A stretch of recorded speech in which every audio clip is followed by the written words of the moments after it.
up, man? Thanks for being here. Yeah, thank you for having me. So before we do anything, I owe you an apology from the last event that you guys did that I went to. It was like the beach mansion. Oh yeah, Coastal Cowgirl. So no, not that one. It was a different one. It was like a The black and white? No, was it black and white? I don't think so. Was it in Encinitas? Yeah, on the water. Were people dressed up? Yes. Yeah, that was the black and white. That was like, yeah. Okay. So I went, Mm-hmm. and I don't know why I went alone. And I think maybe Skylar was like working or something, but I went by myself. And I thought, oh, I'll probably know people or meet somebody or whatever. And I went there, and I was so intimidated by the people in your group. Because what people don't understand is that out here in North County AA, it is like the best looking people you've ever seen. Oh, yeah. Right? I mean, come on. No, it's wild. It's crazy. There's something crazy. Like, in North County in general, there's something in the water. You think it's North County in general? Maybe it's just because I'm around sober people so much, so that's like what I see. But like AA, even HA out here when I started, it's like, it looks like you're at an ad for Abercrombie & Fitch. And when I showed up to that event, I was like, oh my gosh, like, it literally looks like I'm at the set of like a Guess commercial or an Abercrombie commercial, and I don't know anyone. And so I like walked around for a few minutes, and then I did such like a pussy move. I was like, I can't, I'm so I left after like 15 minutes. No way. I did not know that. Okay, well, good. I'm so glad, because you had texted me to invite me. Yeah. And I went, and you RSVP'd, and then I left. And I was like, dude, they probably think I'm such a bitch. But I'm so glad you didn't know. No. I have felt bad for like 2 months or whatever, like 3 months. The whole time I'm like, and I'm like, but it was a good reason. It was because you guys were too good looking. I was like, I can't be here. This is insane. It's like the best looking people I've ever seen in my life. Now we make sure, because like I think it's just like in general when people go to an event for the first time or something, like breaking the ice and like connecting with people is so important. Like, that's like feedback just in general. Like, you're going to this, we're inviting people from all over. Like, our goal is to bring as many people together and put them in, for a lot of them, a new situation. Like, hey, I'm going to be socializing without any liquid courage or, you know, something that's going to loosen me up. So it's like, okay, and so we're not all standing in the room, listening to music, looking at each other. Like, how can we break the ice? Because like when we're sober and we have a conversation with someone, if we give it a chance and we cross that line of discomfort, you're like, holy shit, like, I'm way more comfortable with this person. Totally. I've connected way better. And then you leave and you're like, dang, I could do that again. No, you're totally right. And that's basically like the premise of what you guys do, right? Yeah. That's like the premise of Pink 7. So before we get into your story, why don't you say a little bit about Pink 7 and what you guys do? Pink 7, first, what it means. So it means natural happiness. It's a pink cloud in seventh heaven. And you know how a pink cloud's like that extreme bliss and happiness. Well, what's the highest form of a pink cloud? A pink cloud that's in seventh heaven. Oh, so it's like, so that's the... I didn't even know what that was from, but I love that. Yeah. Who came up with that idea? I was actually like reading a story with my mentor, and it was referred to like Pink 7 actually. Like, I've never heard this before. It's never been used before. Like, and it started like, you know, turning in my mind, and I went to it to Joe first, and he was like, pink, like it's like this, I don't get it, and it like we went back and forth with like what we wanted to name it, and then finally it was just, we just went with it. And at first, like, people were like, what? But I really like it. Once people hear it, you want to ask a question like, what is it? Or once you hear the meaning, you're like, wow, I can mess with that. It adds more meaning. Well, it's kind of like for me too with chasing heroin. It's heroin with an E. Yeah. And I know that at first, especially on social media, people be like, oh, what the fuck? You're supposed to be sober. You're saying you're chasing heroin. And like, there's an E at the end, and it means chasing like the best version of me. But it like takes a second to get. So I love that idea, like the play on words. And I also feel like the guys out here, maybe because it's North County and there's like the surfing thing, the men out here are more open to that. Yeah, and fashionable. It's a fashion thing. Skylar would wear, because he had a house in Nantucket, talking about like bougie, way bougier than me. In his sister's wedding, they were wearing the Nantucket pinks.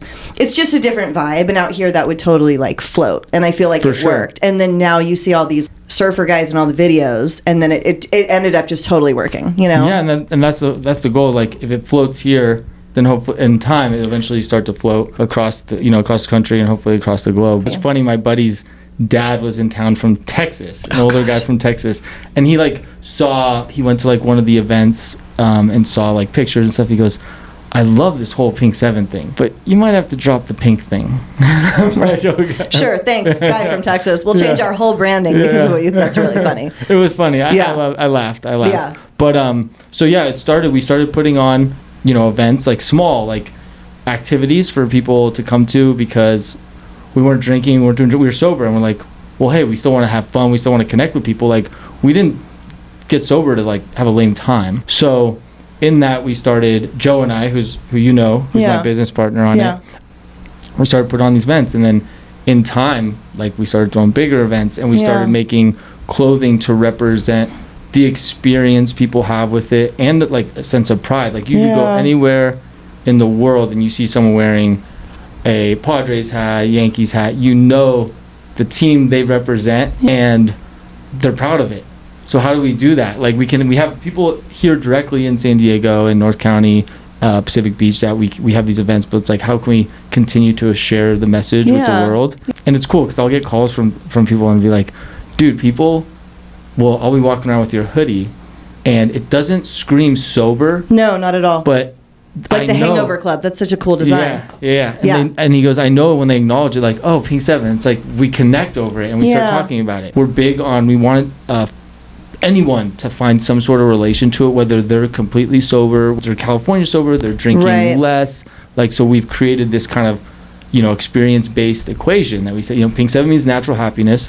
To us, what that means is alcohol-free plus nature, outdoors, plus love, like self-love or love for others, equals this natural happiness. When you start to talk about it to anybody, people can start to find, hey, I relate to that piece a lot. Let me try this. And it's cool because it kind of tells a story, and it gives people like, hey, like, it's putting on paper, like, this is what it means, and this is the life. I feel like it's really open to sober curious. Yeah. Which is kind of, I think, some of y'all's goal, right? Because I got so deep into my addiction, it didn't even occur to me that there was any other way other than completely abstinent, because everything had been so fucking bad.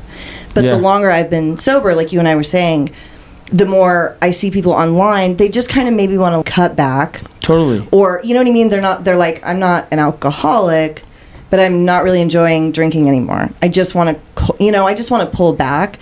And I feel like you guys are that option for that also, because it's not just the crazy junkie stories like that I tell. It's like this healthy lifestyle that is open to people that just want to cut back. And they're like, well, I wasn't homeless like Janine living in a dog house. You know what I mean? I just want to be able to go to the farmer's market at 8 a.m. and not be hungover. And this is where I feel like y'all's whole crew comes in, you know? Well, because if we put like it in a box and say it's like only sober, then you don't leave the opportunity for people who may be interested in trying it or drinking less. But once you kind of remove that, then it's like, wow, we can find a common ground. And now there's people connecting at a party that one is an ex-heroin addict, the other one's just not drinking for January, and they're finding a common ground. And that to me is like so cool, because for a while when I first got to AA, I was like, I'm only hanging out with people in AA. Is that going to be the rest of my life? It was scary to go out in the real world. Yeah, I felt that way too. I was so used to having conversations about like, how much time do you have? I'll meet someone that's like not in recovery. They're like, what? Yeah. What time is it? Like, how much time do I have? I don't know. Like, God, that's so true. And I was so enmeshed in that world for so long. That was really all I saw. So let's talk about how you got to AA. And I'm kind of excited about this because I don't know your story at all. Yeah. And I have no idea at all. So where are you from? I'm originally from San Francisco area. What was your family like? Family was a big family. So my parents, I'm the oldest of 8. Oh, shit. Yeah. My parents divorced when I was 2. They had me and my brother, and then they both remarried and had 3 kids each. Okay. Yeah. I thought you were going to say they divorced, but then had another 6 kids anyways. Okay. Yeah, I know. I could have prefaced. Okay, so they each have 4. They each have 5 because me and my brother. Right, and then they had another 3 each. Yeah. Damn, that's crazy. Yeah, I know. Okay. So what do your parents do? My dad is in real estate.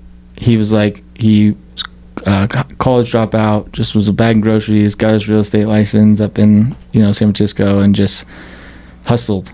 My mom and my stepdad have a contracting business. They're in Sacramento now. Which one did you live with?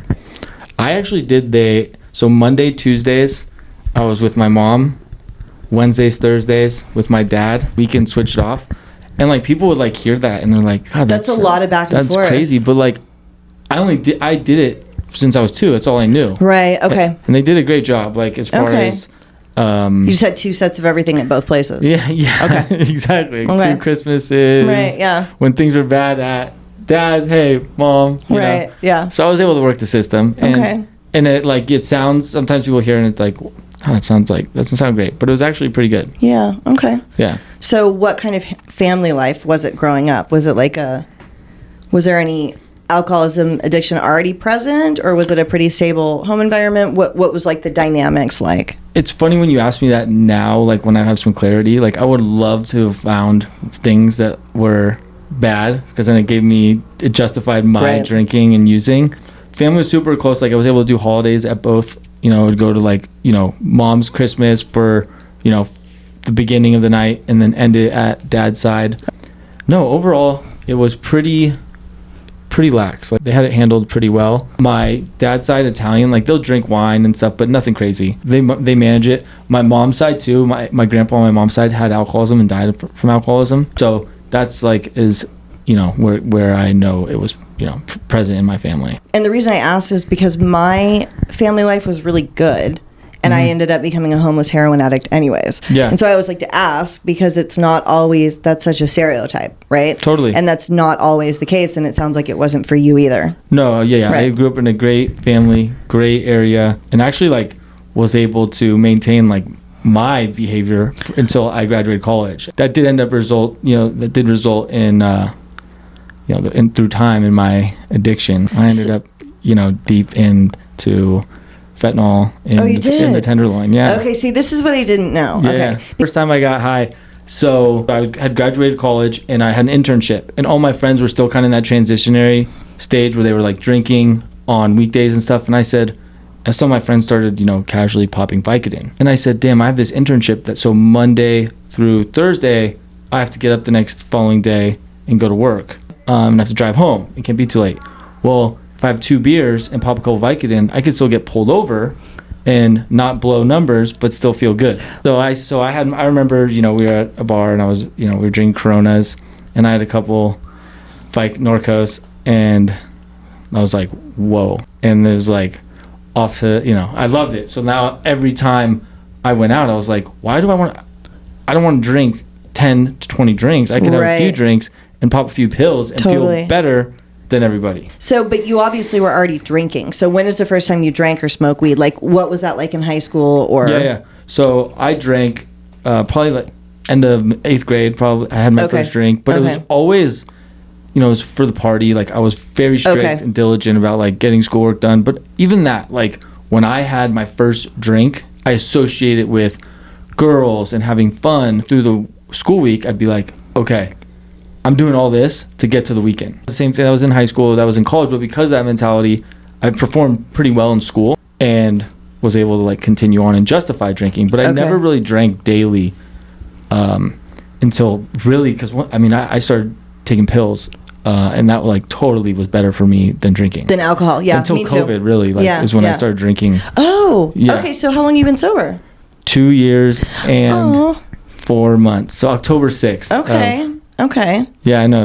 People always, I assumed it was longer because you've already done so much. Yeah. I mean, that's great. Yeah, no, it's cool. But I actually like talking to the people that it kind of amplified during COVID, because I already had 5 years, 6 years. And so I was irritated about other stuff with my studio and stuff. Yeah. It's so interesting to hear about how that played out on people that weren't already sober and how that amplified everything. So you did well in school. Did you go to college up there in the Bay Area? No, so I went to San Diego State, ended up transferring to USC. So I did the whole, I was the first one to go to school in my family to go to college. So it was all kind of new, and I was all amped to come to San Diego because San Diego is the best place ever. It is. That's true.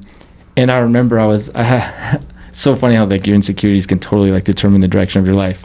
I had a girlfriend that went to University of San Diego, and her dad was like really successful, and he would always make jokes. He's like, "Oh, you're at San Diego State, huh?" Like, and that played like a part where I was doing really well in school. I'm like, I'm gonna apply to USC. I was majoring in business, and they like Marshall School of Business is really good. So I was like, let me see, and I ended up getting in, and like I was like, shit, I'm gonna go. So you moved to LA. I moved to LA in the USC area, which is like the Adams district or whatever, right?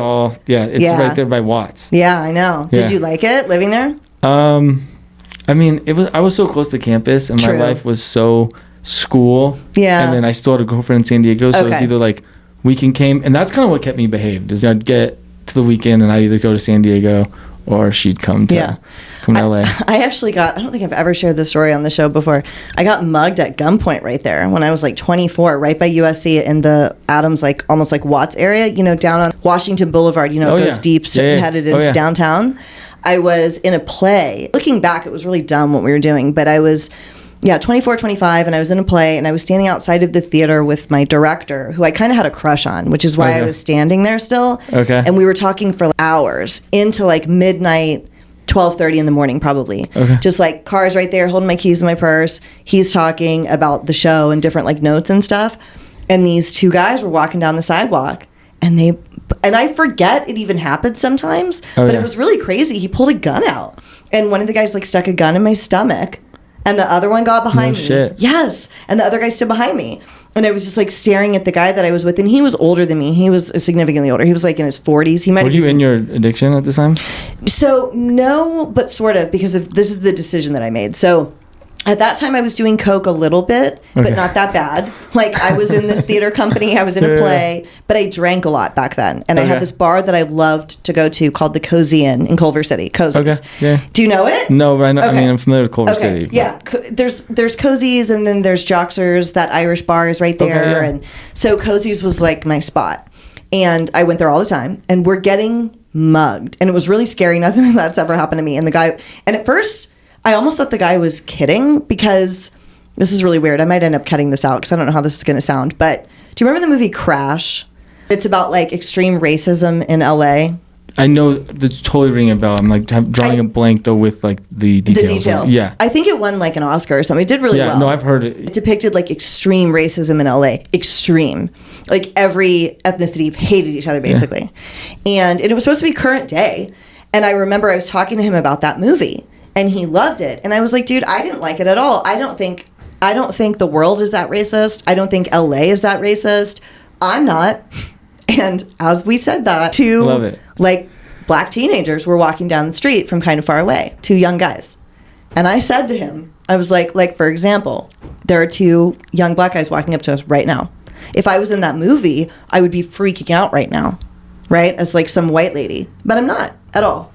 And he was like, yeah, no, I know. I see your point. And as they approached us, one of the guys shifted. And I was, oh, excuse me. And I went to move. And he had pulled a gun out and pointed it at me. And I had this weird thought where I thought they had heard me. And they were like fucking around. Okay. Like playing the black gangster. Oh my God. I thought they had heard me for a second. And I was like, are you serious? And the guy was like, yeah, I'm fucking serious. I'm fucking starving out here. And I was like, oh my God. That's so funny. That is and my friend Jerry was looking at me, and he told me later he was trying to like telepathically tell me what to do. He pulled his wallet out and opened it, because he was from New York. Like I said, he was older. He'd been mugged a bunch of times. Yeah. And he was like, he told me later, you don't want to give him your whole shit, right? Because I was about to just give him my purse, which had like my iPod for teaching, my car keys, everything. Yeah. And so he opened his wallet and took the cash out and handed it to them rather than give the whole wallet, right? And so I kind of did the same. I was like looking at him, and I got my wallet out, and I had a 5 and 2 1s. And I remember thinking a Jack and Diet Coke at Cozy's is $4.50. Oh my God, yeah. And so I just gave him the 2 1s, and my friend was like, he saw me doing it, and he was like, don't. And I only gave him the 2 1s, and they didn't notice. And they were like, all right. And they ran around the corner. And I looked around the corner, and I was like, holy shit, I can't believe that just happened. And I looked back at him, and he was like, did you just short the muggers? And I was like, well, yeah, I want to go to Cozy's and get a drink after this. And he was like, oh my God, you could have got us killed over a Jack and Diet Coke. I love how the brain goes. I know. And so, like, that's why when you say, was I in my addiction? No. But, like, I made that choice in the moment. I was like, I really need a drink. And I only gave him $2. Isn't that crazy? That's funny. That's awesome. But the weirdest part about that story is the whole crash element. And I feel funny kind of sharing that sometimes. But I shouldn't, I guess, because I was on the side of, I'm not racist. Yeah. Look, I'm just going to stand right here. And be fine. But then we got mugged. Yeah. So there's part of me that's like, you know what I mean? I've never, like, included that part of the story. Isn't that weird? Yeah, it's crazy. I know, I forget that it happens sometimes. But anyways, okay. So no, I love it. You go to USC. Yep. But you've got your girlfriend in San Diego that you're still seeing, and it's kind of keeping you on track, and you graduate from college. Yeah. Wow, with a business degree. Business degree, from USC. That's impressive. Yeah. Okay. And then, then I went and worked up in Silicon Valley. Oh, you did? Yeah. Doing what? Like enterprise sales, business development. That's cool. It was like a very early startup. Went in there and, like, again, that's when my thinking was, I was in there with a bunch of guys who had experience, who were older, and I was like, dude, what am I, like, I don't belong here. Like, I'm not going to perform like these guys. And so you felt, I hate the cliche imposter syndrome. I just hate it, even though I know it's a real thing. But that. Oh yeah. Okay. I think I always use imposter syndrome because so many people suffer from it, and I to this day. I think everybody does. Yeah. I just, for some reason, some of those cliches I don't like. Like, I used to. This is another dumb one. You know how people say, like, it's hard around the holidays? Yeah. It is. But for some reason, I had this weird defiance drink where I was like, not for me. Oh my God. But then finally, when I was older, I was like, no, this is really sad at the holidays. That's what I keep using. Yeah. Oh my God. So imposter syndrome is real, obviously. Oh, for sure. So that's how you felt, like, I'm not up to the task. Totally. Okay. And then that's when, like, I was experimenting with Xanax, and I got introduced to these things. That's when I had already made that decision from the internship to a full-time job. Like, I was going to I could use pills, and they were pharmaceuticals. Like, growing up, my family was pretty open. Like, hey, you guys can drink at the house on the, throw parties. No one drives, like, leave the keys, like, no drugs ever. And I had gone so long without, like, I had friends that were doing drugs, and like, oh, not me. And I justified it, like, oh, well, these are prescribed by a doctor. Where would you get them? Through friends for a while. Like, my girlfriend at the time, her dad was a doctor. Oh, okay. Like, not that we were getting from the doctor. Right. Watches this. It's like, dude, you're trying to tell me I'm going to get my medical license pulled. No, not him. No. Okay. But because we were, like, she was around that, in that industry, and, like, her family, she was very familiar with, like, where to get samples or who was prescribed, like, that kind of thing. So I was like, but I never for so long thought it was, like, bad. I'm like, I'm just taking a pill that's, like, I'm sick. Like, I have suffered from anxiety. This is just helping me. Once I started incorporating it, I would always treat it for a while, like my happy hour at the end of my workday. I'd be like, okay, I've had a great day of work. I'm gonna go, instead of my few cocktails, I'm gonna have Xanax or take some Vicodin. And then my buddy came in town. I remember he's like, oh, I heard you've been taking Vicodin. He's like, you gotta try this. And it was an Oxy. Oh gosh. And he was like, just this would have been after the 80s were gone, right? Or was it an 80? No, it was a 30 probably. It was a 30, yeah. And we were going out to That's a good thing. You were too young for the 80s. Yeah. Things might have been different for you. No, for sure. And then, we would go into the bar, and I remember he, like, shaved up, crushed up this pill, and I tried it. Oh, you snorted it? Yeah. Okay, and before this, you had just been swallowing pills?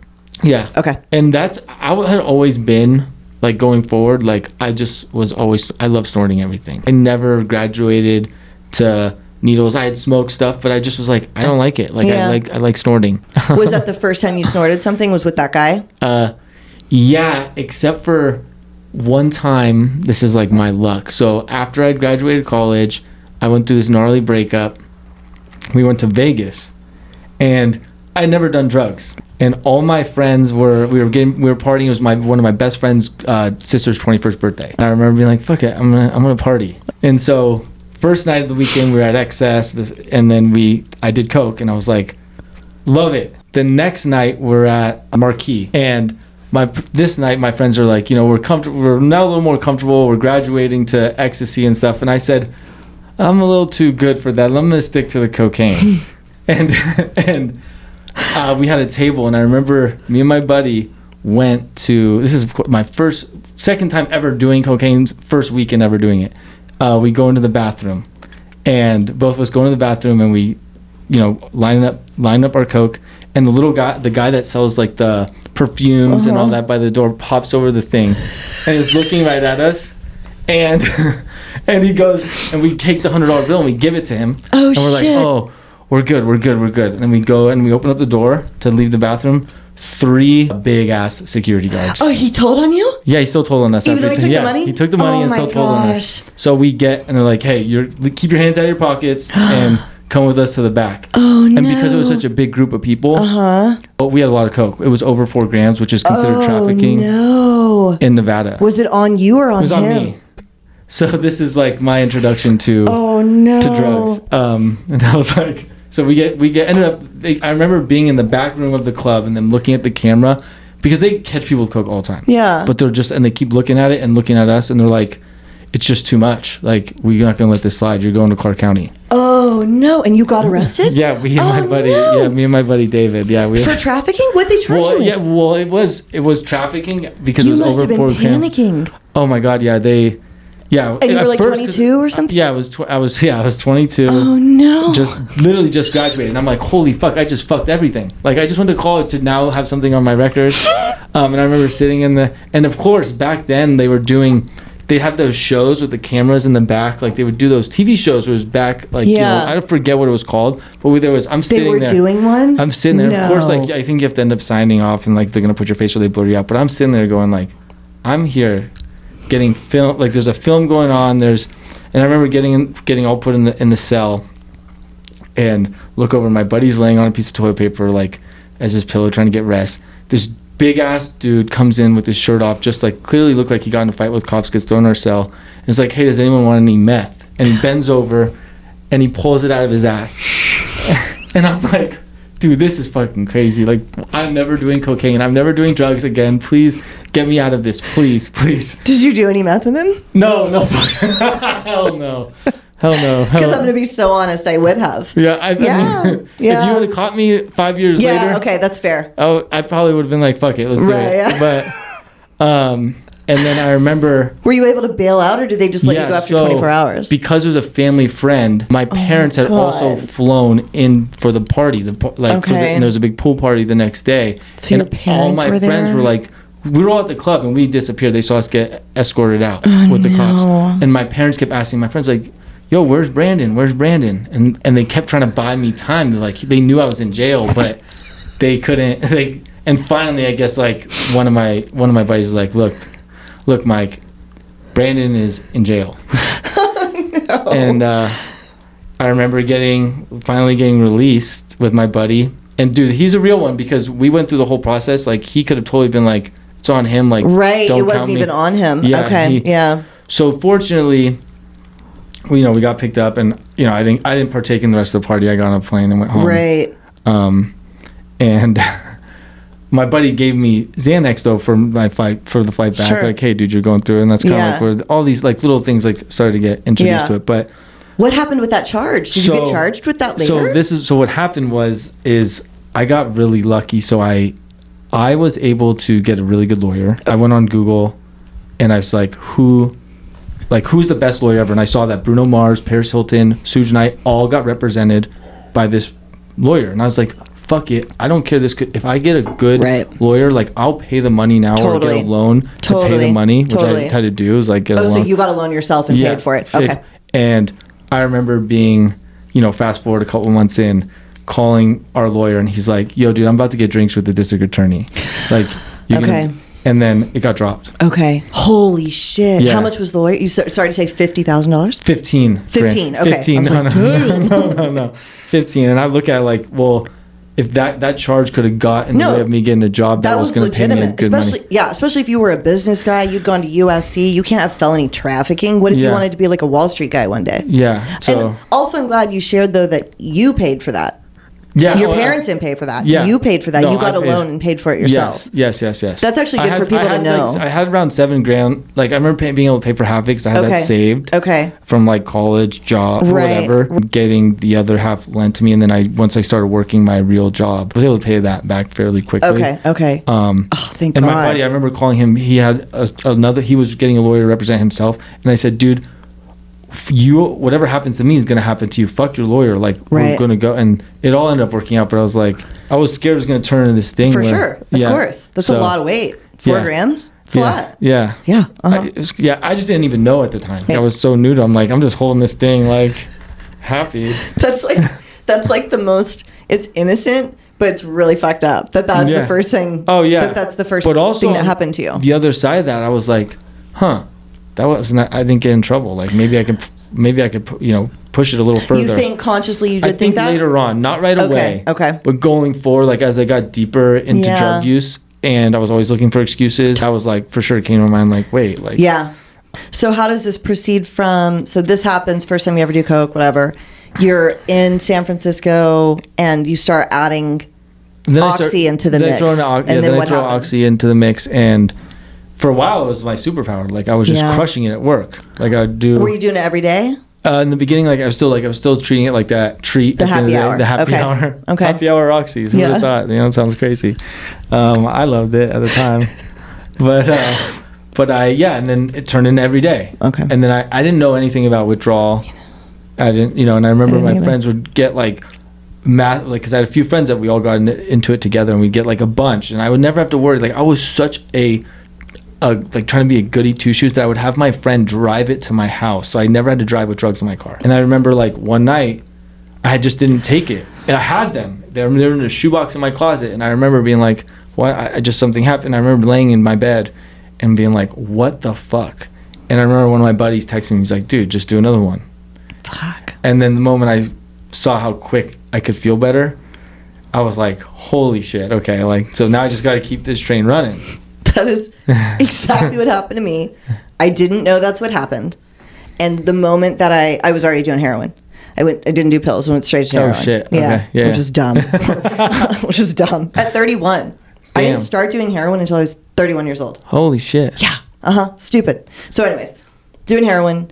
I would hear the guys talk about being dope sick, but it just seemed so not me. Yeah. No, for sure. And then the first time I was sick when I didn't do any, and then I did some, that sinking feeling of like, oh my God, did I just accidentally get strung out on heroin? And the answer to that was yes. And I had a job that I really cared about, and I wasn't willing to take whatever 2 weeks or 3 weeks or whatever it would take to be sick.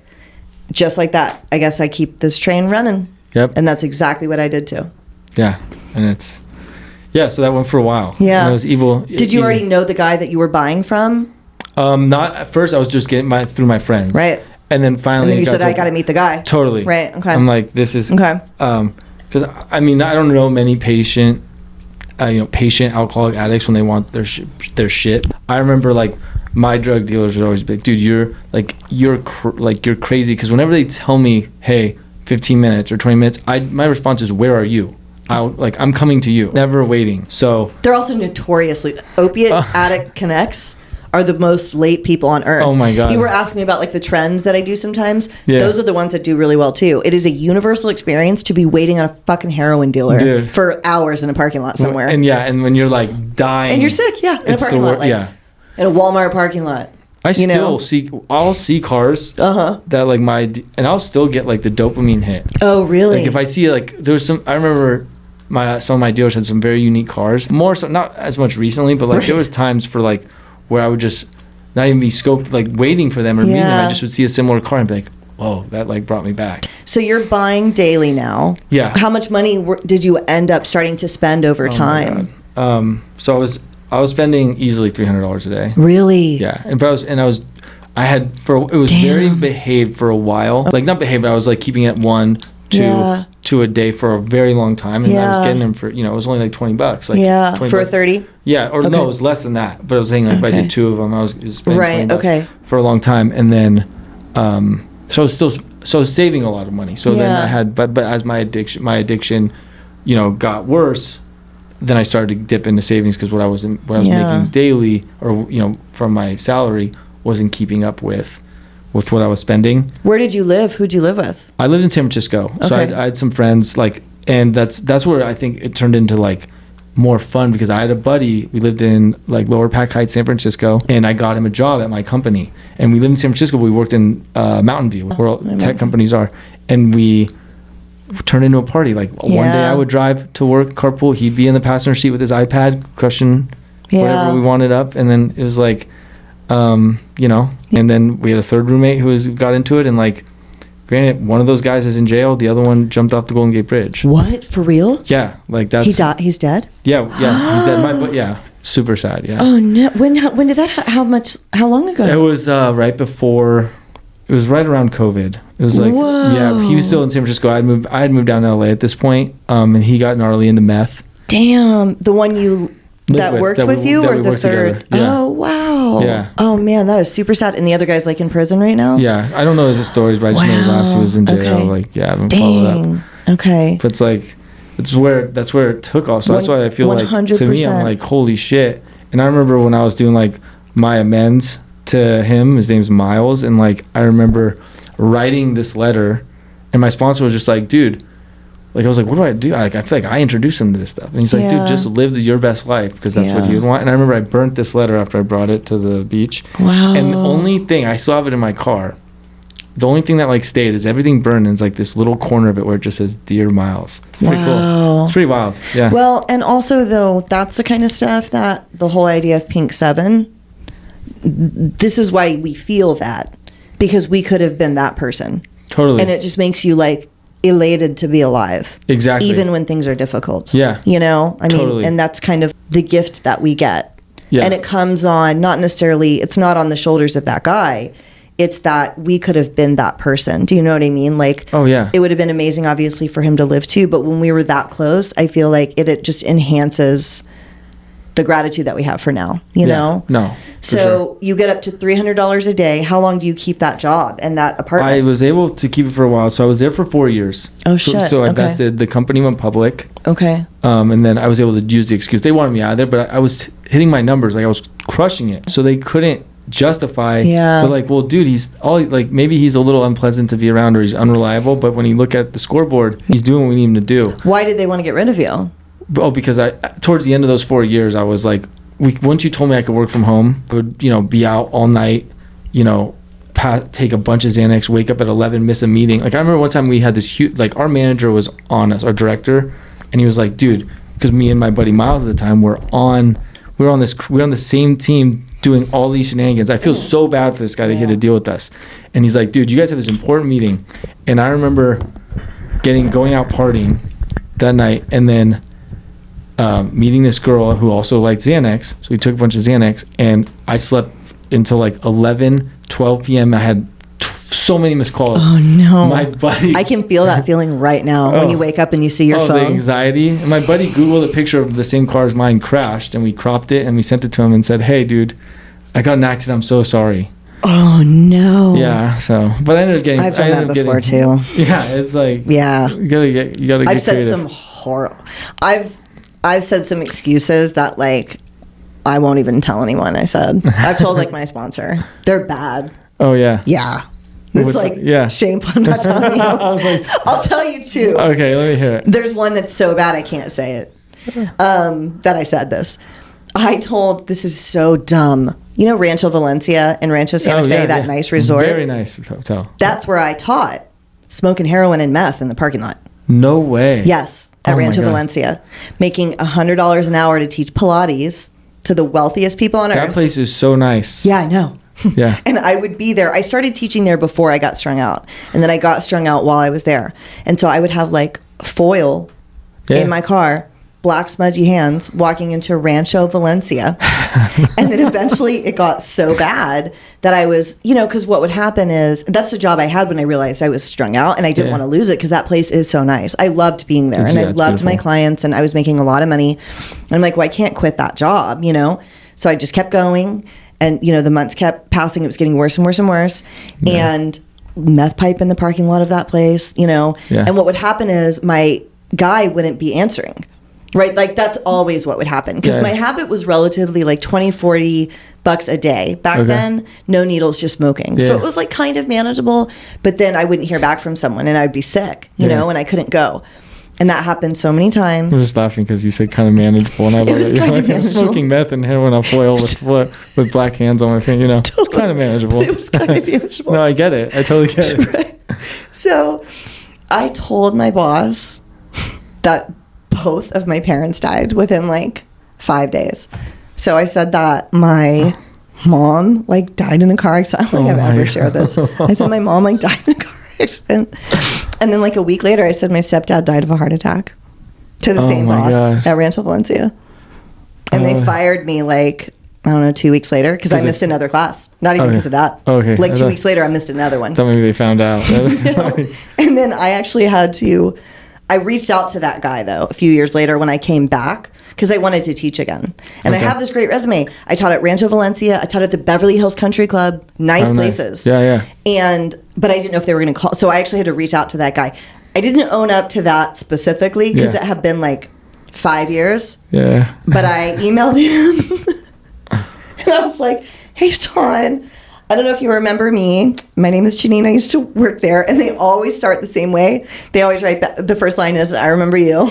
You know? And I was like, I used to work there. And I'm really sorry I ended up being kind of a drug addict. I'm sure that was probably obvious. I'm really sorry. I loved working there. To this day, it's the best job I ever had, which is true. You were a wonderful boss, blah, blah, blah. May I use you as a reference? And he wrote back and was like, yep, I remember you. And I remember the circumstances. I'm glad you're better. And sure, of course, you can use me as a reference. So I never actually owned up to those specific, but isn't that, I've never admitted that shit out loud, that's what I said within like 5 days. Nice. And I've even done one worse that I'm not going to tell you. Okay. When I was in LA. That. I can tell you off here. Okay, what's worse than that? So, okay, anyways. So you said your car crashed. You sent a picture of it crashed to your boss. Fake car. And I'm sure he believed it, but I'm sure he didn't believe you. No, he probably but what did can not. you say? Yeah. No, so then like, that was when the first stint that I went to, I like realized that I got to a point where I needed to get some help. But like, it was just like, because it was like, I remember to this day, like we were like, some reason we're at my grandmother's house. It was me, my dad, and my brother. And my brother was looking up places. I'm just like, I got to a point where I was like, okay, I'm a little crazy, but I still was getting like the euphoria from the drugs to where I wasn't ready to stop. But at least looking back at it now. But I went to this place up in Napa. And had COVID already started? No, this was the first time. This is pre-COVID. Oh, this is like this had to be more than like my first rehab trial was probably like 8 years ago. And I went to this place and like, you know, I just went to finish it. Like I didn't learn anything. I met some girl in there, you know, classic. And I left, and then she called me a day later and was like, hey, I'm actually getting let out. Can you come pick me up? And I was like, okay. And I remember being at this rehab and I had left a couple oxys and a pocket jacket in my closet. Okay. So I went home and I remember looking back, my family was like all excited. We're all gonna go out to a nice dinner. Totally. And I was like, celebrate you completing this thing. I was like, all right, well, I just need to stop at home real quick.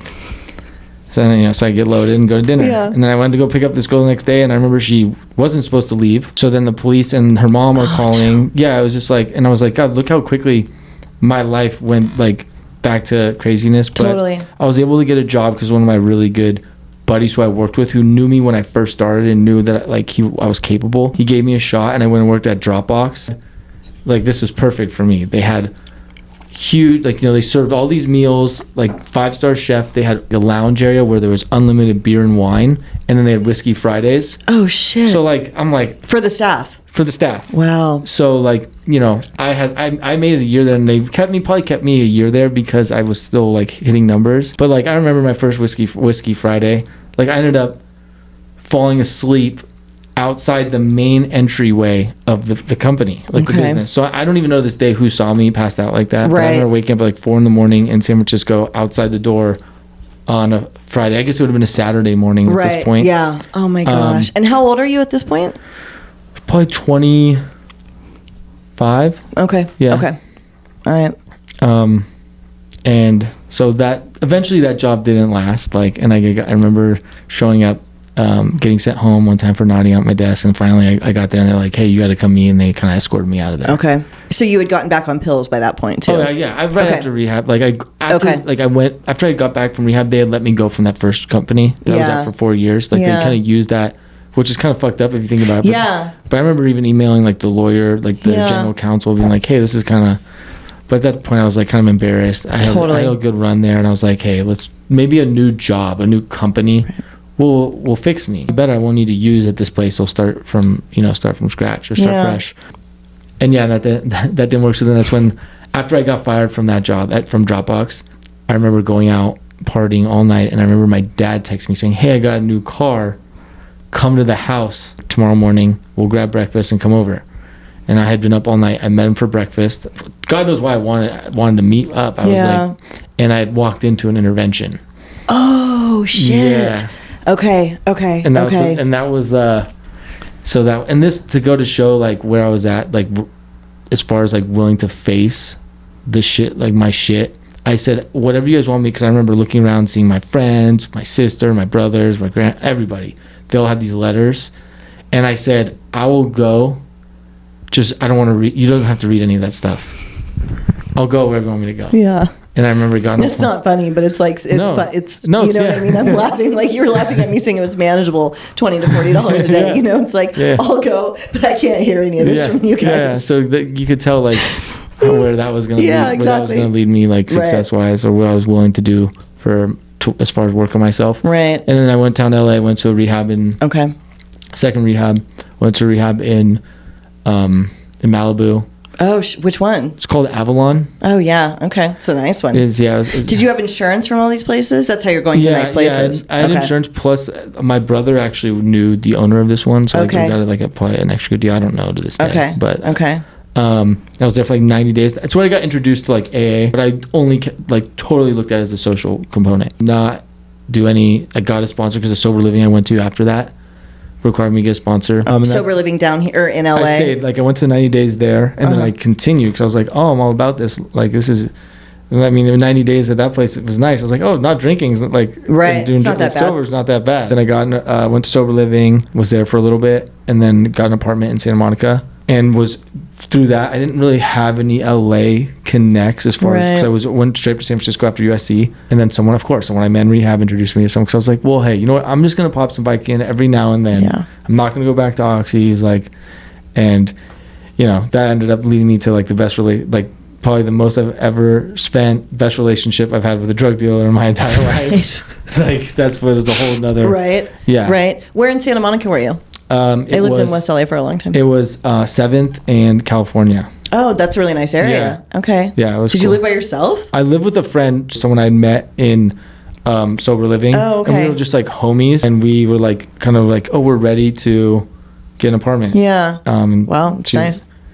And it wasn't long before. You're both using? Yeah. Okay. Where were you working at that time? I started to work. I was finding like little jobs in tech, like because Venice was right there, and there was like little tech companies. So there was like a little IT startup, like a app developer, like just using my resume from there. That's what I was able to do too, because I had this resume with Beverly Hills Country Club, Rancho Valencia, so I could get these. Yaz, which was in Venice, actually yoga and spin. I don't know if that would have still been there, but it was like the first spin studio ever. It was on Abbot Kinney. Okay. And that was where I got certified. Yeah. And so like I was able to use my resume to get these little like well-paying jobs that I would blow very quickly. Yeah. But I was able to do it. And I think it also helped me feel different than other addicts that I met in rehab. And I'm sure you did too. Oh yeah. Because you're like, dude, I'm like a fucking tech guy. Yeah, for sure. I would be like, I'm in fitness. Like, it's fine. No, I can get a job so fast. Yeah. And that's what I was like, never worried about that. Totally. So that's where I was with that. And then I was like finding like, working, but still like totally scraping by. And that's where I kind of went really this jumping from like one place in LA to another. I kind of lived all over LA, Santa Monica, Venice. I lived in Beverly Hills for a little bit with a buddy. Okay. Beverly Hills is not as nice as people think. No. Like Santa Monica's nicer. Yeah, I mean, love Santa Monica. That one spot on Rodeo that you see on TV is. Yeah. But the rest of it is just like a neighborhood. Yeah, totally. You know what I mean? It looks for like sure. San Marcos or something. Not San Marcos, but Encinitas, maybe. You know. But definitely, for coastal, it's like way better. I think, personally. I agree. And then I even did the Hollywood thing. I was like, living in Hollywood's gonna be sick. It was the like, worst. Well, Blockway's a strip club. Yeah. And like it's just like I was like, what was even West Hollywood? I didn't like. It's too trafficky. It's weird. It's tough to get anywhere. And then that's a whole nother thing. Right. Yeah. But so that's kind of where I was like going back and forth in all these places, like dabbling, stopping for a little bit. Like it's such a gray area. Were you going to meetings ever, or trying to do sobriety, or not really? In the beginning, I did. Like I'd go to meetings fucked up. Okay. And, people would call me out and be like, "You're crazy." And then I have friends that would use too. So like it just kind of justified it for a while. Yeah. But it was like looking back, it was so miserable because I'd like get loaded for a couple of days, then I'd work, but I remember being so sick, still showing up, and I was just like, and that went on for a long time. Yeah, you were so young too. Was there a part of you that thought, I don't want to quit drinking at this age because it's connected to? I know you didn't drink a lot, but like for me, at that age, living in LA, I was like, dude, I don't want to quit drinking because I'm still single, and you drink on a date. That's what you do. But I guess by the time you were doing that, maybe that wasn't as much of a thing. I also didn't think I had a drinking problem. Right. I was like, dude, I just do drugs. Like when I drink, I was able to drink just on the weekends. Okay. And so at this point, I still hadn't like. So there was no part of you that thought I should also stop drinking alcohol. For sure. And that's kind of what got me through those periods of when I'd stopped doing drugs. I would drink, and like, that'd be my kind of like how it would loosen me up. It wasn't until COVID where I was living in LA, but then I remember when COVID hit, like I was so like jumping from place to place, not having a lot of friends, like so I always looking for excuses to get away. So I remember COVID, I went and stayed at my dad's place for a little bit. Up in San Francisco? He had moved to Hermosa Beach. He's in Hermosa Beach. Okay. So when and then I went and visited my mom.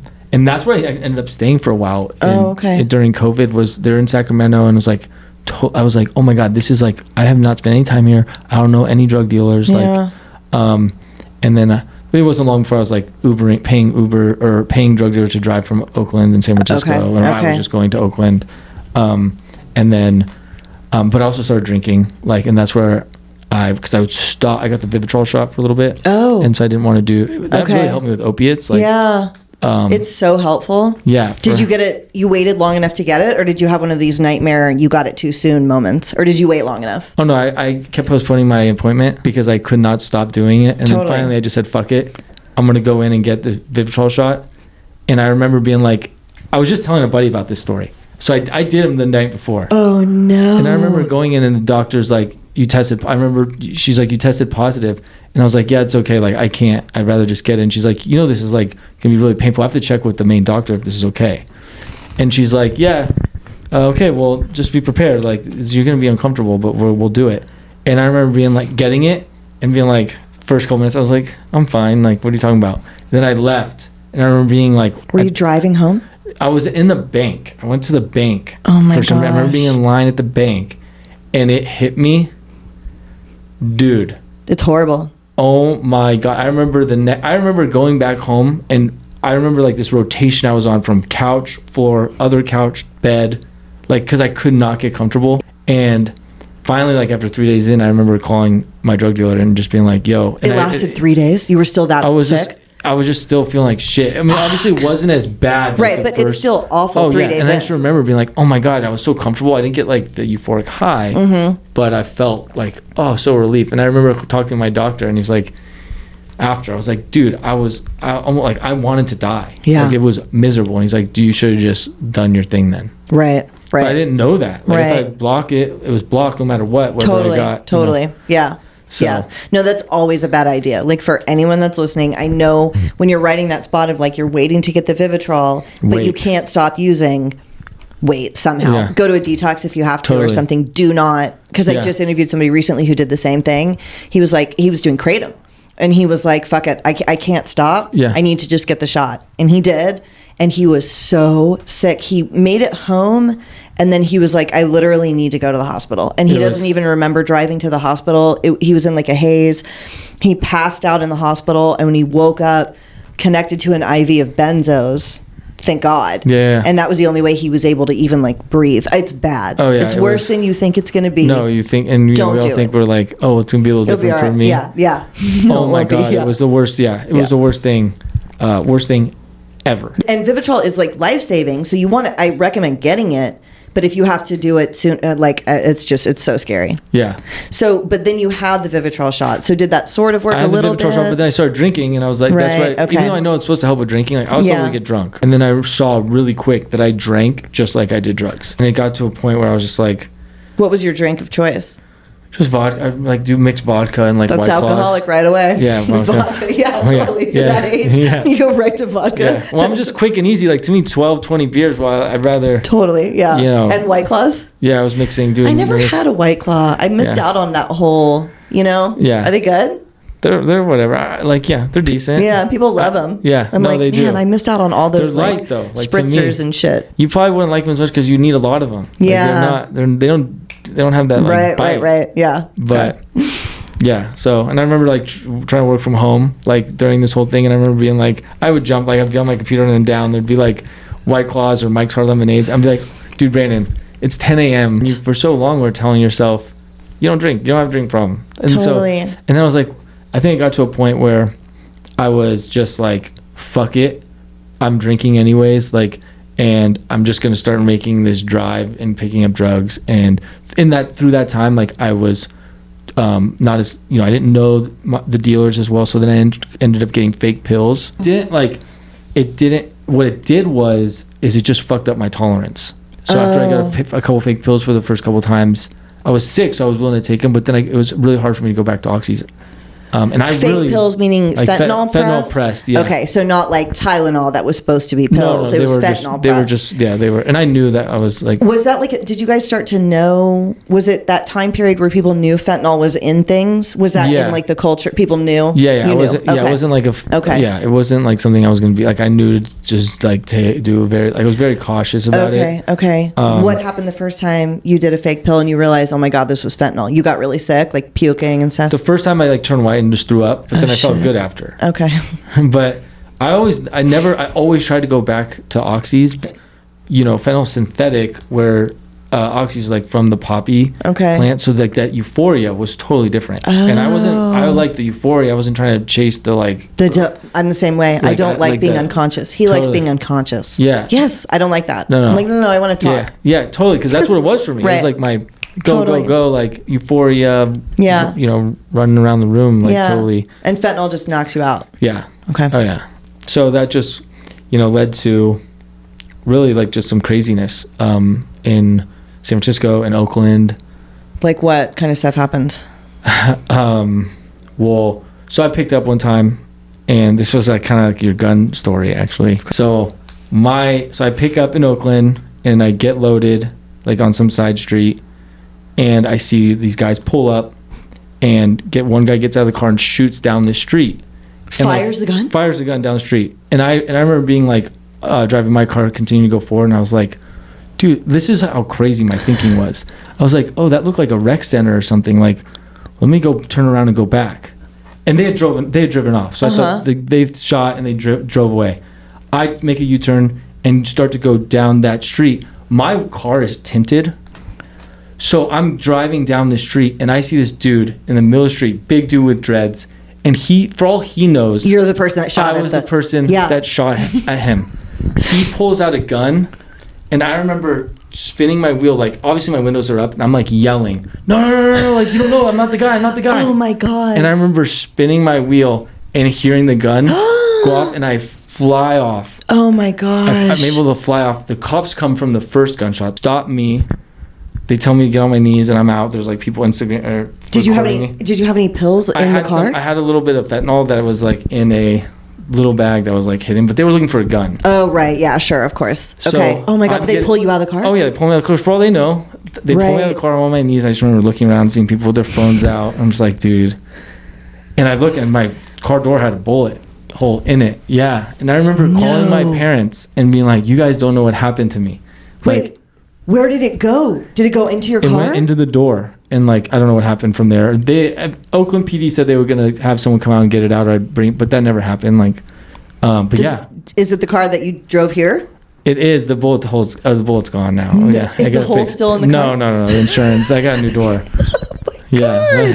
Holy shit. Yeah. You're lucky you didn't hit your leg or something. Oh no, I thought about like if it had gone a little higher, it could have like went through the window and like hit me in the neck. Yeah. Oh my God, no, it was crazy. But I remember calling like my parents and being like, dude, and they were like, you're so full. They just thought it was a lie. Like, right, totally. Wow, like what do you need this time? Or like what's going on? Well, in the back of my mind, I would have been trying to get something. Like, I just almost got shot. Yeah, I would have been trying to make them feel bad for me, actually. Yeah. You know, for sure. Yeah. So were you on fentanyl at that point, just fully? Like, at some point, did you switch to where you're going to buy fentanyl instead of oxy? Well, because that's all I really was able to get, and that's what was the only thing that would make me feel better. But what I would do is I'd get sober, detox, and I'd go back to oxys because I liked them better. Okay. For a little bit, but eventually in time, like they were just harder to get or more expensive. Totally. And when you're sick, and it's like, hey, you don't have the money for oxys or you can't find them, you're not going to stay sick. So it was just kind of this pattern back and forth. You would snort it? Yeah. Fentanyl? Yeah. Okay. And then, so yeah, it was a. Wow, that's insane. Is there anything else like that? That's a good story. Is there anything else like that? The other one is just kind of like what got me to finally make the move to get sober. And this is why I joke about like I'm so lucky. So I had picked up, I remember I had this bag of Xanax and this bag of fentanyl in my car. I got loaded, and I remember being at a gas station in Oakland, and I must have nodded out before I put my car in park. And so it was tapping. It was in reverse, tapping against those little poles that surround the pump, tapping back and forth. Some lady comes in and like slaps me, and she's like, "Dude, your car's moving. What the fuck?" Blah blah blah. And like I come to, and then the cops come, and ambulance comes, and they arrest me, bring me to the hospital first because I wasn't drinking, so they couldn't breathalyze me. They needed to take my blood. And I remember sitting in the weight room, and there's this other guy, and I had a conversation with him about. And he's like, oh yeah, I got oxy. Like we were talking about why I was there. And he's like, I got oxy, blah, blah. And he's like, you want one? And I remember and I remember he left it like on his little side table or something. I remember asked the police to use the restroom. And like, they knew I wasn't like a flight risk or anything. Right. So I remember grabbing it, going to the bathroom, snorting it. Okay. And then coming back out expecting, like, they're like, you're going to Oakland jail, like you're fucked. But then like another cop came and was like, hey, this is like because I had nothing on my record. Okay. This is your first offense. First, you got a clean record. We're not going to take you in. You'll get a ticket, like DUI, blah, blah, blah. And then I was like, fuck, like this continues. Like now I have something that's going to, because it's really hard to get a DUI. I have something that's going to go on my record. Like I'm like come close to dying. So you did get a DUI. They just didn't take you to jail. Well, this is what's crazy. Okay. So I end up going, this is what brought me to San Diego. So then I ended up going, first I went to detox I tried to go to a detox in Thousand Oaks, too close to LA, too close to my drug dealer. So I went in and out of this detox like 3 times. Like they kept me there for a few days, too sick, I need to leave. After the 3rd time, they're like, dude, you can't come back here anymore. Was it Oak Forest? It was La Ventana. Oh, okay, all right. And I was like, I can't be in LA. So I got a flight to Sacramento, where my mom is, and I went to this detox there, got a detox, and went to Casa Palmera.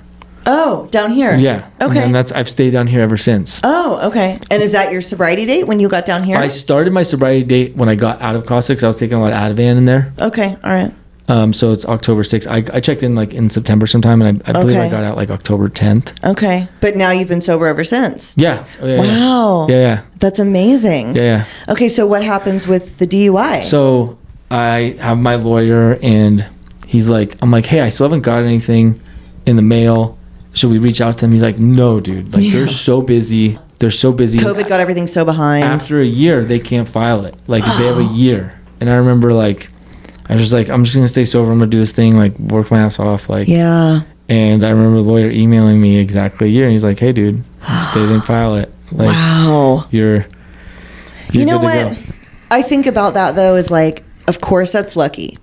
But also, you were doing the right things. Totally. And I feel like often that's what we get lucky, but it's usually when we're also doing the right things, right? Like, yeah. I think the luckiest thing I ever saw was probably with my husband. So 60 days before we got married, this is insane. 60 days before we got married, he'd had surgery on his knee. And I was like out doing something, and he was off of work. He took my car without me knowing, went to Mexico, got a bunch of pills. They were fentanyl, which he didn't know. Nodded out while driving. crashed the car. Came and picked him up. Okay. A cop did. And I didn't know where he was because we have Life 360 on our phones, but he had hidden his phone near his old job site and said that he'd gone to say hi to the guys. Oh, okay. So you thought he was there. Yeah. And then finally at like 5 or 6, I was like, wait a minute, what? And I drove over there and he wasn't there. So long story short, he finally calls me and he had gotten a DUI. And the same thing, they just gave him a ticket and brought him home. I think probably because he had a big cast on his knee too. Like, I don't know. Like, there was still like blood on the bandages. Like, he had just had an ACL replacement like 3 days before this. So they bring him home and he has a strike on his record. And he hit someone when he passed out. And so we were, if they didn't call the ambulance from the scene, but like if they'd called an ambulance from the scene and it had been a DUI with a felony, he could have gotten a second strike and a strike enhancement and gone to prison. Shit. So we're on our honeymoon from our wedding, not knowing if he's going to prison when we get back. So we get back and he finally calls the lawyer. They connect somehow. And they ended up having to drop it because when they took his blood, they only tested for alcohol. Oh my God. And there wasn't a big enough sample to do a test for opiates. Holy shit. So he got off the... Yeah. Isn't that insane? Yeah. But again, at that time, he'd gone to detox, he'd gone to rehab, he was going back to meetings. Do you know what I mean? Totally. Like, he was doing all the right things, you know? I'm the biggest advocate for, like, if I'm giving anyone, like, my suggestions based on my experience, I'm like, because there's so many things that people, you know, you want to throw out there, like, I can't because I have this to deal with. Totally. I'm fucked. There's so much going on when we come in. Focus on that because you don't know. Right. Like, you can't predict what the universe is going to throw your way. And, like, that's just been the story of my journey. Me too. Like, and it's like, dude. Me too. It's like I keep, like, stay in action. I always show up. Like, I say yes to everything. And then I always keep do the right thing. Like, always honest. Like, you know, and it really, if I keep it that simple, it's like not easy, but it's simple. Let's talk about what happens from Casa Palmera to now. So you come down here. Casa Palmera, that's an actual program, like a 30-day or 60-day program? It's a 30-day residential. Okay, so you stay for there. Me, it was 34 days. Like, people stay longer or shorter, just depends on, like, insurance. Okay. I think I do H&I there. Is it in... It's in Del Mar, like, on El Camino. Yeah, I do H&I there sometimes. Okay. Oh, that's so funny. In that room with the coffee and, like, it's like a cafeteria, basically? That's so funny. That's where my journey started. Right. For sure. Okay. So you go there. Yep. And then...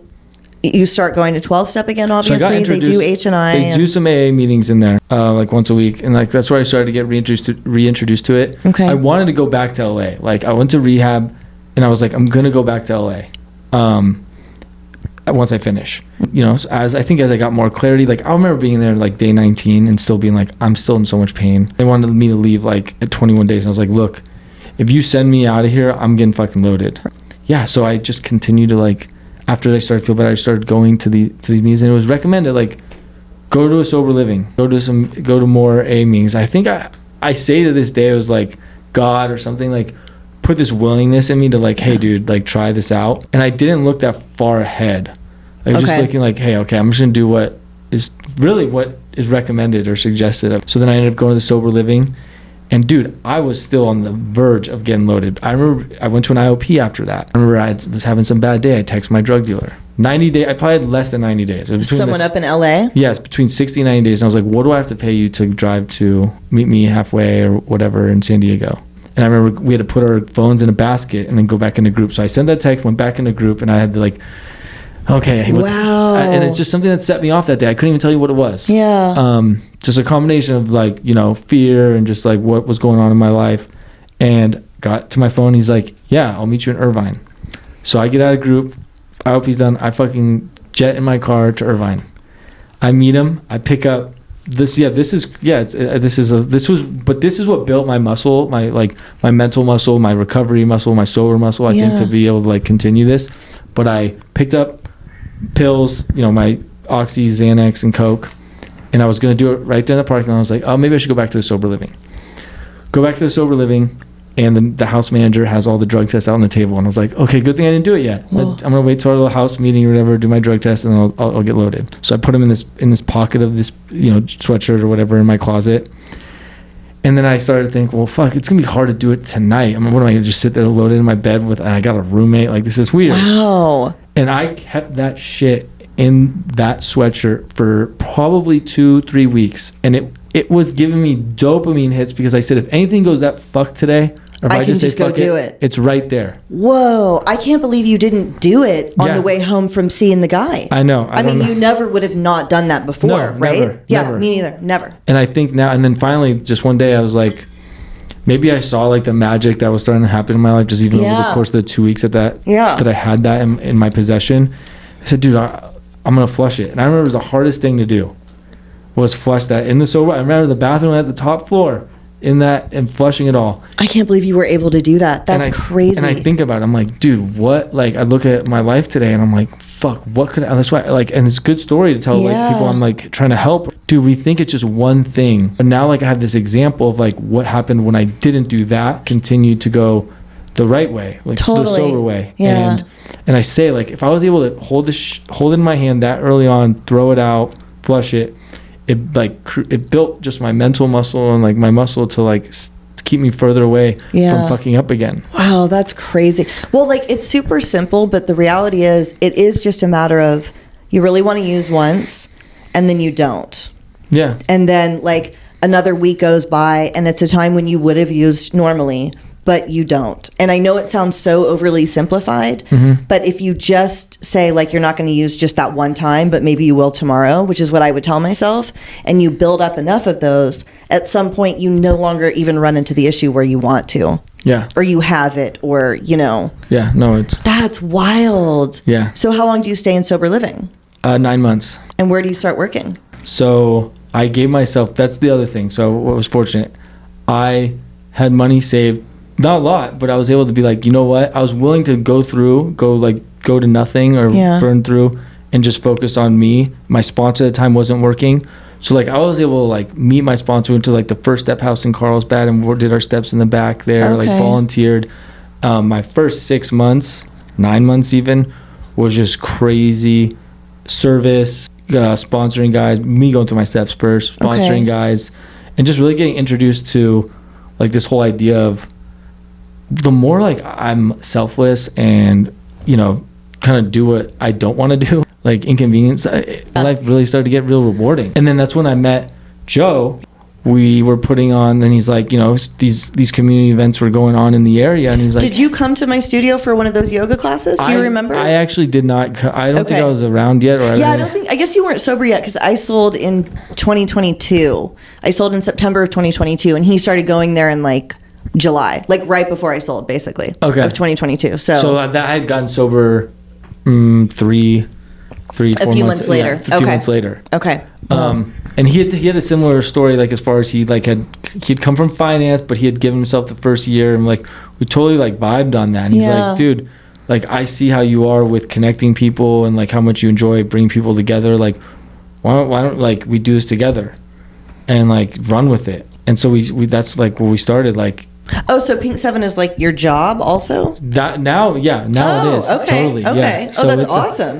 You've been able to make it like a profitable thing, kind of, or it's on its way at least? Yeah, it's for sure on its way. Oh, that's really cool. Yeah, it was, but because it started in that kind of that period where I was still giving myself that year, so there was no pressure to like turn it into something. And then like as we started to like create it, build it, and it like got momentum and it was well received. There was people that like I look up to as mentors that have had success in similar like areas, industries. It's like, dude, you have a brand here. Like there's a community, but there's also like a message that there's nothing out there like that. We looked at each other and we're like, let's just like go all in with it. And it's crazy what I remember having this conversation with this guy, and I was like, well, I'm like, I don't know if I can do this. Like this is like, what if it fails? And like then everyone will be like, oh, then they won't even want to take me for seriously because I failed at this. And he said, he's like, dude, maybe this doesn't turn into something, but it's going to lead to other things. And I just remember hearing that, and I was like, and I love it. It's become, I'm just like, I get so excited about what it's become, and like where it continues,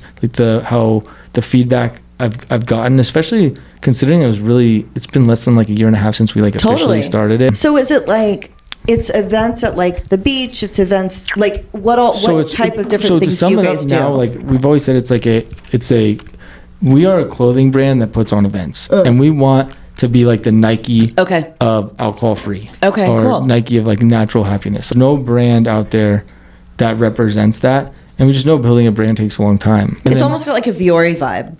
Yeah. Like the healthy, you know. Totally. And that's like where a lot of it gets inspired by, is because here, Viore was started here in Encinitas, Carlsbad. Yeah. You know, you have like Dude, any events you want to do with me, let me know. Yeah. I can teach a yoga class, or I can teach a spin class, or whatever. Yeah. You guys let me know. Yeah. I would love that. Yeah. And that's what's cool too. So then we start to get reached out by like, we start to, because of like our events and what we're doing, we start to get reached out to by, you know, people that are brands or organizations that I never thought. Like, when I first got here, everyone talked about, oh yeah, this, you know, Union kitchen, bar, and tap is like this one of the best places to eat at and hang out at Encinitas. Like, we just partnered with them on an event. Oh, cool. Oh, that's awesome. We're going to be doing something with Equinox. Oh, really? Yeah, and I'm like, dude, that to me is a like nice one. The brand association. Yeah, I'm so I'm so excited about that. So cool. Okay, so it's a clothing company that does events. Yes. Okay, I like that. And then in that, so because we putting on all these events, like a lot of the recovery centers would, you know, send, or they would, you know, kids from the recovery centers,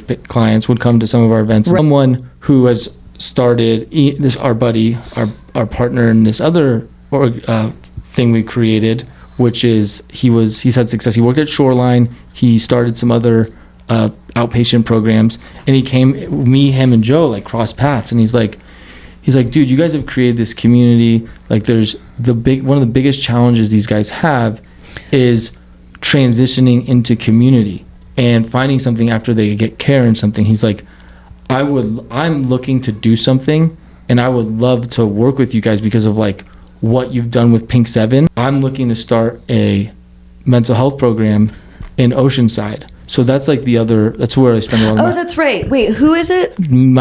Me, Joe, and Ian Kellum. Okay, I think Ian, I know you had reached out to me. Okay, so that's right, because now you've got the mental health. Yes. It's a sober living or treatment? What is it? It's outpatient, so PHP, IOP for men only. Okay, okay. And there's supportive housing in Carlsbad. Okay. So is it alcohol, is it like addiction treatment also, or just mental health? It's co-occurring, so like substance abuse, but mental health primary. Okay. But it's like, it kind of goes back to like, wow, this led to something else. Yeah, that's true. And it's something that we all like have gone through. That's like crazy where my journey has brought me. Yeah. But that's what's going on today. That's so cool. And you only have a little over 2 years. It's amazing. Yeah. So talk to me about your steps, because you were sponsoring within 9 months. So how quickly did you? I actually finished my steps in 4 months. Oh shit. Okay. Like I said, because I wasn't working, my sponsor wasn't working. We were meeting like religiously, and I'm like pretty psychotic. Like, you give me something to do, and and I saw like the little things. I'd get reinforcement, like just by getting honest and like, you know, reading the book with my sponsor. Like, I felt good, and I was like, hey, there's continuous reinforcement to continue doing this through my steps. And then I remember at 4 months or whatever, he's like, you gotta get a sponsee, and I was like, dude, what? Like, and I did an H&I panel at Casa Palmera, and this guy older than me asked me to be a sponsor, and I remember being like, let me get back to you. I asked my sponsor was like, yeah, dude, like, do it. And so that's when I started sponsoring guys for sure. Wow. So what, do you have a favorite step of the 12, or what would you say was your experience overall with the steps? Like, in that 4 months, you got some positive reinforcement. What would you say was like the overall, because it's obviously a spiritual experience for all of us. In what ways did it affect you? For sure. So I believe like the most difficult things are the most rewarding. The things that are the most difficult and the hardest and the like scary to do are the most rewarding. So there's no doubt that I looked at step 8 and 9 and was like, fuck that, I'm not doing it, or I'm scared of it. But that for sure was like, there was that, the relationships that I was able to mend, the freedom I was able to get from that. So it was like, no doubt 8 and 9 is where like things really started to change for me. But what I always will say to anyone I'm just talking, you know, casual conversation with about the steps, or it's a sponsee, I'll say, don't worry about it, because where I was at when I first opened that book with my sponsor compared to where I was at when we got through like, you know, halfway into step 8 and 9, I was a completely different person, and I was ready to do 8 and 9. Not ready to do it when I said, hey, will you be my sponsor? And that was that's what I've experienced with guys, and myself even, will keep me from moving forward because of the scary stuff that's ahead. Yes. That's fun. I just had a sponsee say that to me recently, a new sponsee. She was like, okay, but I what am I going to do when I have to say sorry for XYZ in our first phone call? And I was like, that's really far off down the line. Like, we'll talk about that when we get there. But you're right. That's and I don't remember if, I think I never took the amends process seriously. I never thought I would actually do any of that, like say sorry. So I don't think I was concerned about that. But it makes sense that somebody would be. But you're right. It's such a freeing part of the process. Totally. You know. Yeah. What was the hardest amend you had to make? So there's two for sure. That one is like my sister Isabella, who actually was I was up in LA celebrating her 24th birthday yesterday, and like our relationship today is just like awesome. But she had been in high school and she had wrote a poem about. I've shared about this a lot too. She wrote a poem about. She was like, I was like her hero, dude. I was her oldest brother, and I was like, at one point I was someone to really look up to. She wrote some poem that she was scared I was gonna die, and like it led to like her blocking me on Instagram. She just was so scared of what was going on. I remember she was at USC, and I drove up there to meet her for lunch to make my amends. Like at this point I was just so willing. That for sure was one, and I remember just like it. When was the last time you guys had spoken?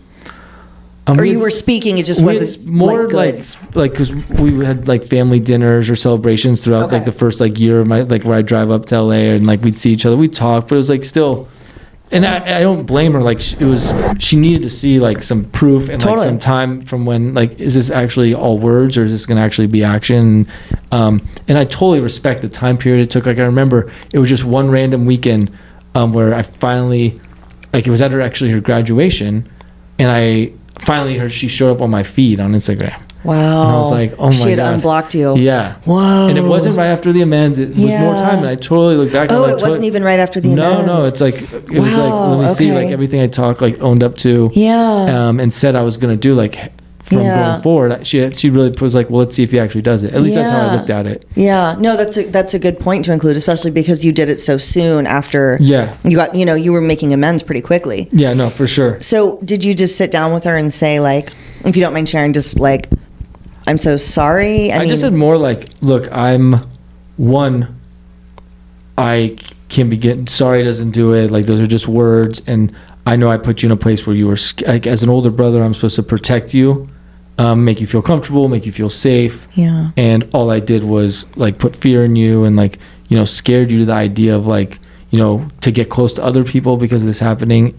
I recognize that. And I know it's not going to like, I can't just tell you with words because I've used words all the time. And I'm just wanting to let you know, I'm going to show you through the new way of that I'm going to live and like that I'm willing to make a change and be there for you and be the brother that I'm supposed to be and be honest with you about anything and everything. So if there's anything you want to ask me or talk about, or maybe not now, but going forward, please, like, I just want a relationship to be what it should be and what it used to be. Oh, wow. And I kind of put it more like on, I'm going to show you, I apologize through action, just watch me. Okay. And I was determined, I was patient. I had learned like everything I wanted started to come into my life, but it wasn't happening at the speed I wanted. Like, I know like there's all these things that I wanted to like, I was like, will I get this relationship back? Will I get this? And like, all of it, it started to all come, but it just wouldn't come the path I wanted it or expected or at the time. But when I just like I said, going back to like, just dude, show up and get into action, like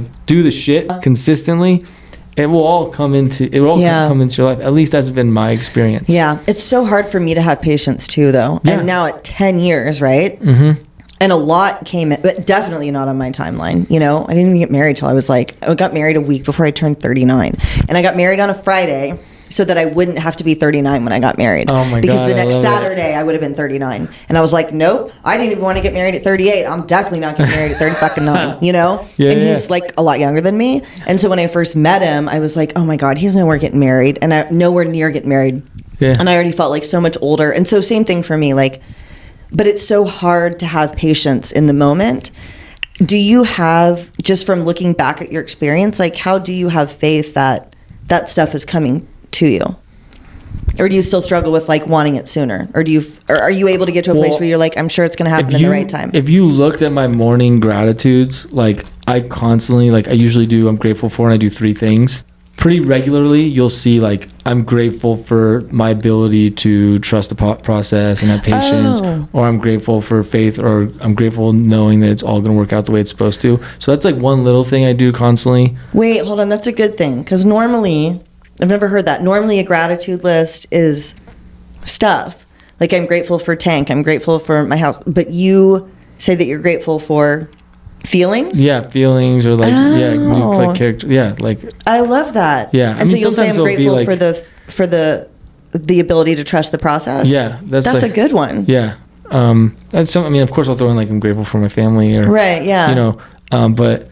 And of course, sometimes it is like I wake up and I'm like, dude, I'm just grateful to have like a clean room. Like, because I sit down and I'm like, I just appreciate things so much more today. Totally. Like, even like, you know, I look at like something's arranged the way it's arranged in my room, my kitchen or my living room. I'm like, I'm grateful that looks good. There's some peace and like some normalcy in my life today. Yeah. Oh, that's so cool. So tell me about your morning routine. You've got your gratitudes. Is there anything else you do, like a daily practice or morning routine? I always get up and I'll get on my knees and pray. Okay. I usually say Serenity prayer, third step prayer. I ask God to remove like fears, insecurities that would get in the way of me like being the person I'm meant to be. Okay. I pray for people that are bugging me or like test me. And then I'll pray to remove my selfishness so I can be of maximum service to others and remove like envy, ego, jealousy. Like that's pretty consistent with my morning. Like, and then I'll jump to gratitude and have like a bunch of groups I'm in. And then I'll meditate. Sometimes it's like really short, like 2 minutes. I have a red light, so I like to get in front of my red light. Oh, I love that. And it has a timer, 5 or 10. A small one that you sit in front of, or one of those big ones? No, it's like, you know, it's like a handheld one. Yeah, but it's a heavy one. It's on the floor and it's tilted at an angle, and I'll just get down in front of it. Oh, that's really cool. And it has timers, so I can put 5 or 10, just depending on like where I'm at in the morning. Okay, and that's where you meditate. Yeah. Okay. I really do. It's like a big one for me, and then I try to incorporate some sort of exercise, like run or go to the gym. He's snoring so loud. Yeah, no. If you guys can hear him, I'm sorry. He's in here snoring. He's so loud. What is I used to know this. What is the benefit of the red light? Will you explain? Because I feel like I need to get one again. So it reduces I know there's other things it does too, but I know it reduces like inflammation, which then like helps reduce stress, like anxieties, but then also it wakes up the mitochondria and the cells in your body. Oh, okay. So I guess it's more like technical scientific definition that I can't really expand on. Right.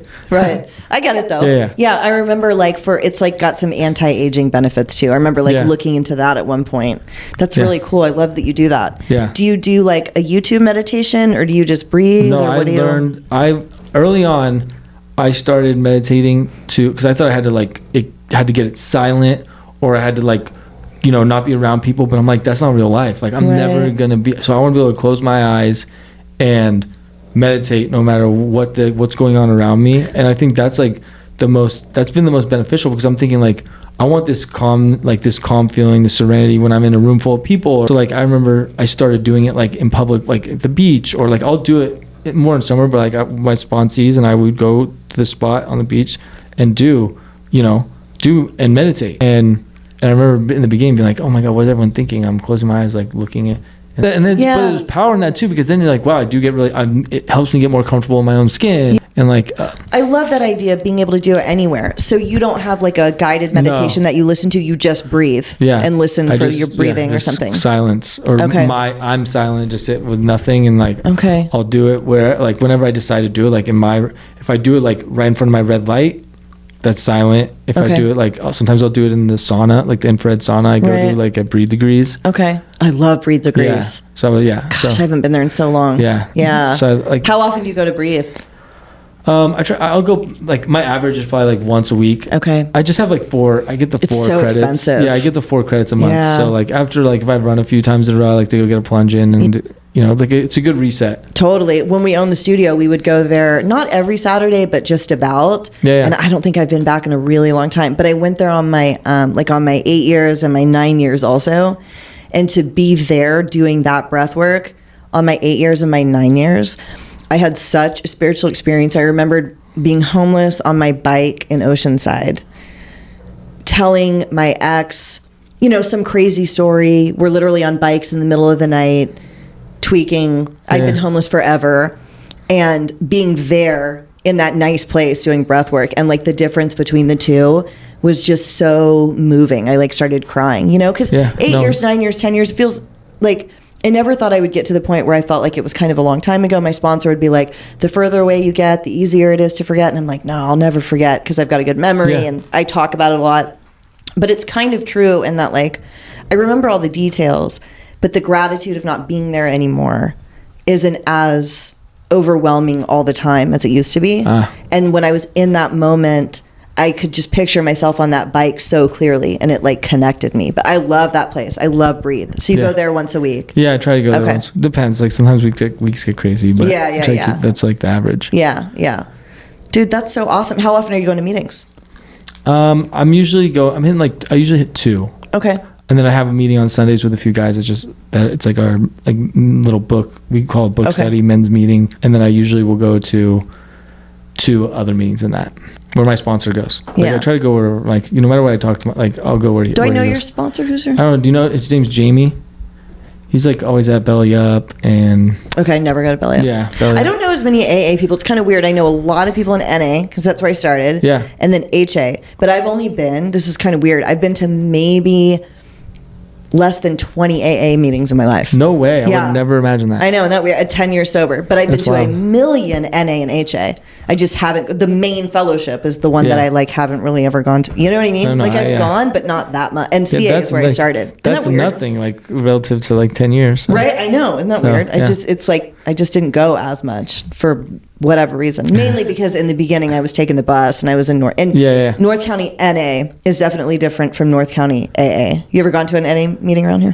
Just CA. I've gone to CA meeting. Okay, very different from NA. Yeah. If you ever go to like an NA, I've gone NA meetings in like the Valley up in LA. Oh, okay. But no. It's a different vibe. Even in LA, it's a pretty different vibe too.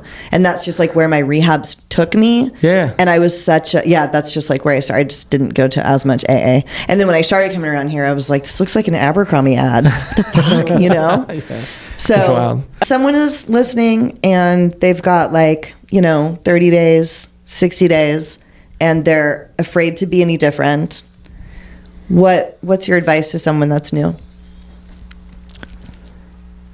My advice would be every thought that you have on what to do, talk to someone and take like literally like all my growth has come from doing things. Like I have these initial thoughts that I should do this, but when I like take a second pause and like I hear to do something else, I really wanted to fight that, especially in early recovery.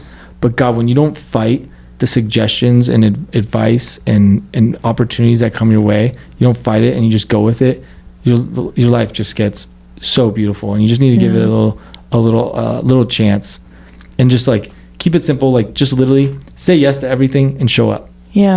Like even like I'll create this whole scary scenario when I got to show up places, and I'm like, what's the worst that could happen is that like it goes really bad, but when you're showing up, you're giving yourself the opportunity to be hit with other opportunities. Totally. If you don't throw yourself out there, you're not doing anything. So it's like if you keep it. That was my word of the year last year. Was show up. Okay. And I do that too. I do the word of the year. Yeah. Did you do one the year before that? No, I didn't. Okay. So mine were, and this is so weird. In 2019 or in 2020, it was faith, because I just opened my studio, and 6 months later, COVID hit, and I didn't know that when I picked the word.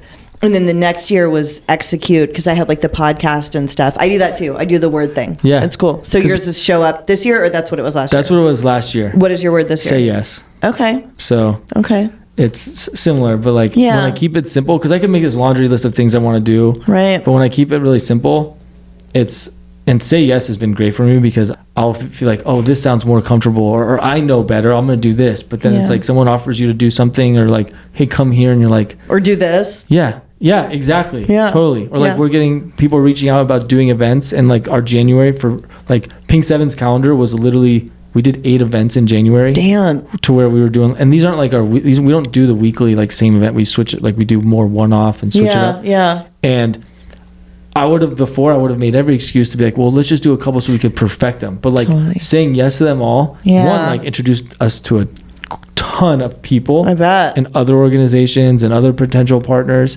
And it's like everything went amazing. God, like they just kept it simple. Oh, that's so cool. Yeah. So what is the next event? And then where can everybody find you and the Pink 7 crew? So the next event, we're doing a DJ. We're partnering. There's a few. I'll go over a few. There's a few over this month.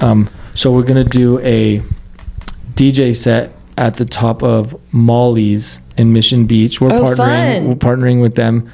yeah, that's it. They're gonna have a couple women DJs. Oh, cool. And so there's that, and then we're gonna do the Equinox event, which is a class followed by DJ cold plunges. The one in La Costa? Yeah, the one in La Costa. Okay, what's the class that they're doing? I don't know which class it is yet. I wonder who's teaching it. We're gonna get, her name's Casey. Okay. So all these, like, we haven't really announced these yet. We're kind of putting the calendar together. And then we have a few partnering events. We're doing something with Mocktail and Mingle on the 13th. We're doing something. We just did this House Without a Hangover party. We did it at the Mad Beat in Pacific Beach, and they have like all these black walls. We put all these black lights. We had a DJ. So cool. We had glow in the dark paint. We had like a shot ski, but we filled it with wellness shots. So like that's four awesome. People lined up. That's awesome. So that was such a hit, and people loved it. So now we're gonna start doing that like bi-monthly. So the next one, that's gonna be March 14th. You can follow our Instagram. Yeah, Pink 7 is the answer. It's just pink and then the number 7, pink, right? Number 7 and then official. Oh, okay. And then so at Pink 7 official, and then there we post all of our events that are coming up. And there's like, literally it was like a week ago I was talking to Joe and I'm like, damn dude, we had such a full January. I'm kind of nervous. We don't really have that much going on in February.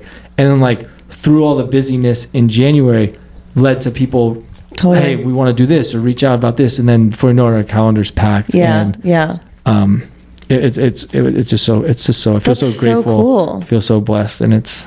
So are you working otherwise or just doing this right now? I'm Pink 7, and then I'm helping at Oceanside Mental Health. Oh, okay. Yeah. Oh, the other thing that came up through Pink 7. Yeah. That's awesome. So, dude, super busy. Yeah. But like good busy. Yeah. Well, thank you so much. Yeah, thank you for having me. For coming over and sharing your story. Yeah, of course. I like I said, I had a feeling it was going to be a great story, and it is. And you're such like a. You're gonna do so many wonderful things. Oh, thank you. Like you have such a good vibe and such a good energy, and like just see like amazing things for you. And thank Pink you so 7 much. fits you so much. Oh, thank you so much. Yeah, I appreciate that. You're just like the happiest guy. I love it. I love it. Thank you so much for coming over and sharing your story with us. I really appreciate it. Yeah, I appreciate you having me. It means a lot coming from you. So thank you.